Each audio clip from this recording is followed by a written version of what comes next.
So let's say you're interested in taking the exam, but you don't know where to start when studying. How would you suggest we go about that? Absolutely. I think that's a great question, Amanda. The first place I always go is the VACC website, right? And really for this particular question, you're going to start with sort of the tab of getting certified, right? Because you're an individual that is trying to be successful with the exam. And if you've already determined that you're eligible, let's say you've already applied and you've gotten your authorization to test, really your next best place to go is how to study. And so if you go to that how to study page here, right? And you'll see that pop up here in just a second. This is going to give you some specific ideas of what you can do. Now, realizing that everybody studies a little bit differently, you may want to sort of adapt this for your particular learning style. I'm, for example, not a group study person. I get very distracted in groups.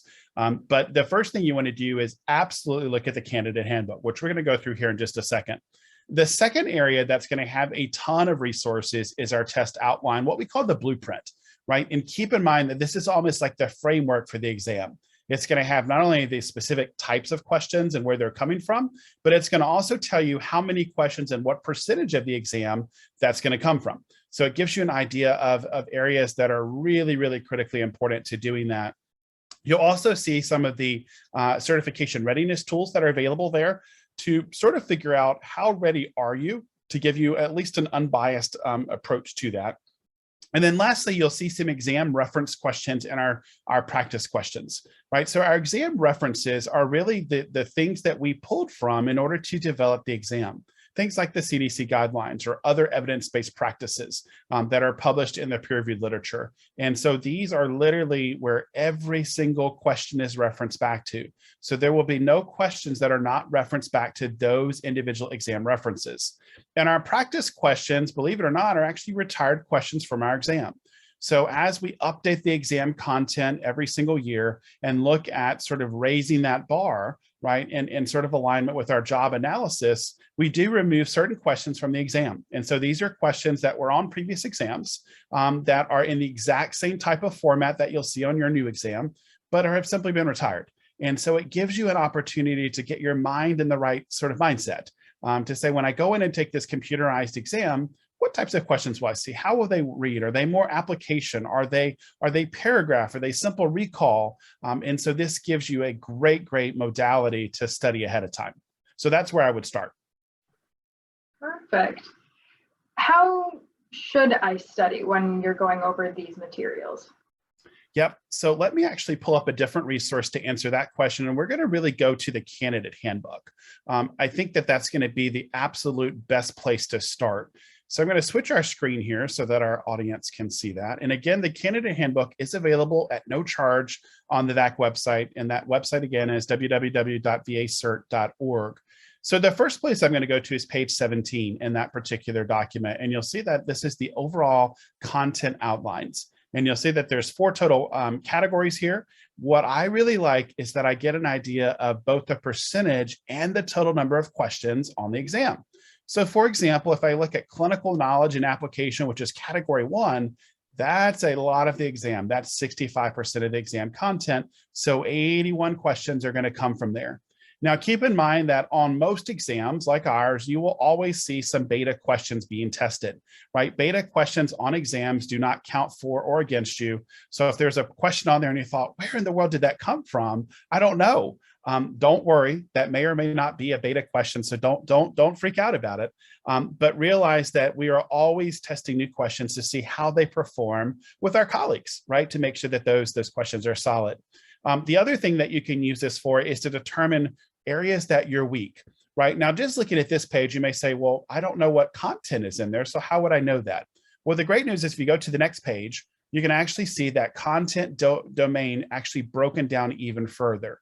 So if we look at the first domain of clinical knowledge and application, which again is representative of 65% of our exam and a total of 81 questions, you can see how it's broken down by device selection and assessment, patient assessment, preparation, and you'll see some of the actual examples. So for example, if you look at patient assessment, right here with device selection, you'll see that you're looking at things like alternatives and vesicants and osmolarity and how those may impact the delivery of vascular access care to that particular patient. If we go down a little bit further, you're going to see some of the other things, right? And this is all still category 1.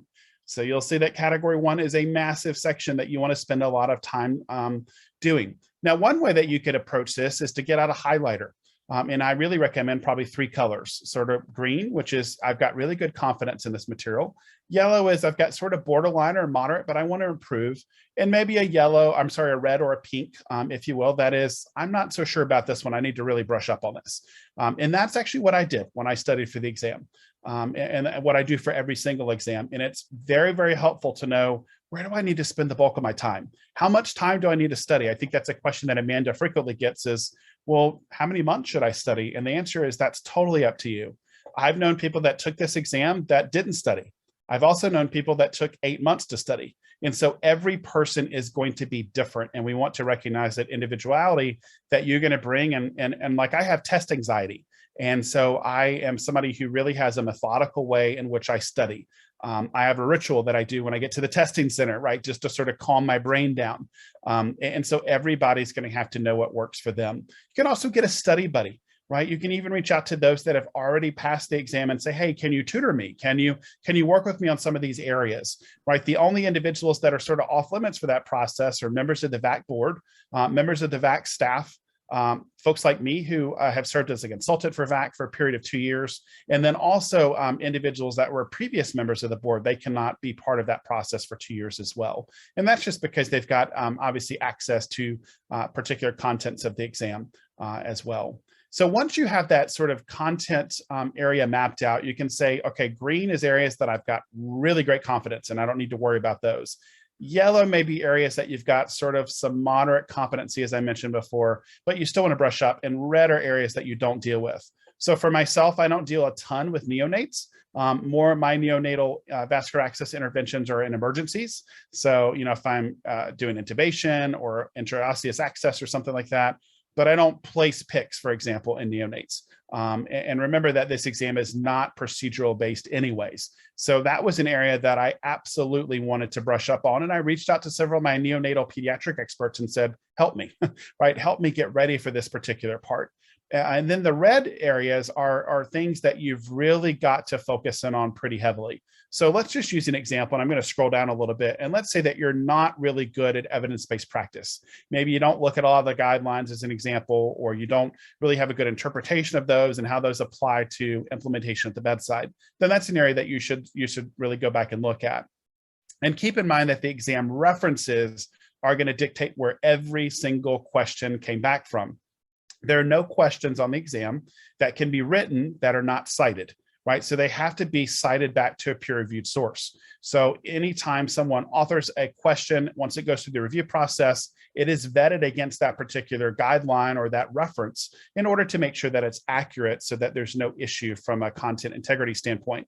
And you'll see that those are listed here on this exam reference page. For those exam references that are available online, we have provided the courtesy hyperlink for you so that you've got direct access to those. And then there are some that you do have to purchase, through the different associations as well. But the majority of these you can find online, or maybe a friend or colleague also has access to these as well. So that's really what I would use as far as study references. One thing that does come up frequently as well, I've heard that there's a study guide out there, or someone has a review course, will that help me actually pass the test? And the answer is we have no idea. We don't review those. Since we're an independently accredited exam, our sole focus is really on developing high quality, high stakes exams like the VACC exam. And so to make sure that there's no conflict of interest, we don't get involved in exam review content development, because obviously we could write the content where you could pass the test and that wouldn't be fair for anybody. And so we do not review, endorse, or recommend any particular organization, group, or document.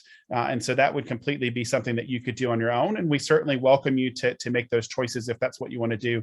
But what we can speak to is the content outline. We can absolutely speak to that blueprint, as well as the exam references and the practice questions that you can purchase, which are very, very helpful in getting your sort of mental mindset game ready. Speaking of that, what sort of programs or materials for studying are out there? As far as studying for the exam? Yes. So there are lots of programs. I mean, I've seen 3 or 4 that are out there from, very well-known independent consultants as well as professional associations. There are study guides out there as well. And so those may all be very helpful. Can't speak to that. Certainly don't review those or anything like that. But, I would strongly caution making that your only study resource. And so if you, for example, study a study guide, but you have no understanding of the why, right? And that's unfortunately an issue with a lot of study guides, is they're really giving you sort of the Cliff Notes version of that information. Remember that this exam is really trying to decide whether or not you have the minimum cognitive competency for the vascular access role. And so if you don't understand the why behind something, for example, pathophysiology, if you don't know why a vesicant can cause an issue with a blood vessel, then it's not as helpful then, is sort of understanding really the rationale of how that happens. So that's really what we're looking for is really competent folks that understand the why behind all of these different interventions, and then can speak to that. It's not just a sort of a rote memorization game. That's not what we're looking for. And a lot of the exam content, you're being asked to apply, right? How do I apply that content that I know to a specific type of vascular access situation so that at the end of the day, our patient wins? Right? That's one of the reasons VACC has a consumer, if you will, a public member on the board, is that at the end of the day, this certification must protect the patient. And if it doesn't do that, then we've all failed at our task. And that's why that representation, even at the board table, is really important to make sure that we're always keeping the patient at the center of our interactions as an organization. Absolutely. I think that was all the questions that I have for you today, Hudson. Do you want to add on anything? No, I think the only other thing that I mentioned is, 90% of questions can be answered by visiting our website, which is www.vacert.org. This resource will also be posted there for folks that are prospective applicants, as well as individuals that might be out there mentoring individuals that are seeking their certification. But we could not be more excited to provide this resource to you. If you do have any further questions, feel free to email the team at the VACC headquarters at info@vacert.org. We hope this video has been informative, and we look forward to serving you as a newest certificate within the VACC family. Thanks very much.